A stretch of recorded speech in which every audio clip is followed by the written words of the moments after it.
I'm here at my local grocery store where I'm sure to bring my own reusable bags, and these bags are actually from a city I used to live in that had a policy for reusable bags. They had a plastic bag ban, and that's something that we should consider, because I found out that in this city 30 million gallons a day are being used for water from the plastics and fossil fuel companies. So that's why I ride a bike, that's why I try to reduce my plastic consumption, and that's why for Earth Month I'm really trying to emphasize that this is really important. That's why, you know, when you're making a desalination plant, because we have this water shortage, you should also have a conservation policy to reduce our plastic consumption and our fossil fuel consumption.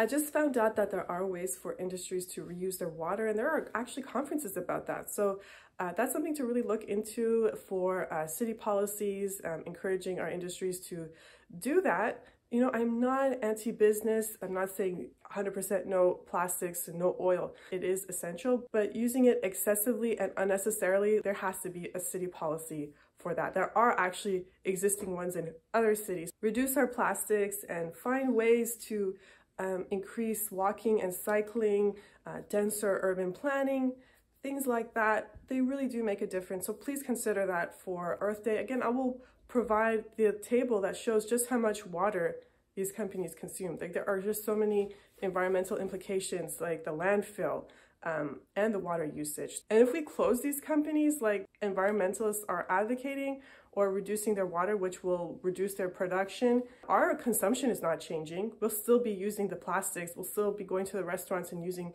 the plastic containers. The only thing that's going to change is the prices. When you reduce your supply, the prices go up. And who is going to come in? China, governments with poor human rights records. I saw an article where the Chinese government actually funds environmentalist organizations in America, and they want them to advocate for total destruction of companies, not making better alternatives so we can transition to a more eco-friendly society. So they just want to destroy these companies, but they don't want us to have a system that we can transition to so we can live without those products. Think about that.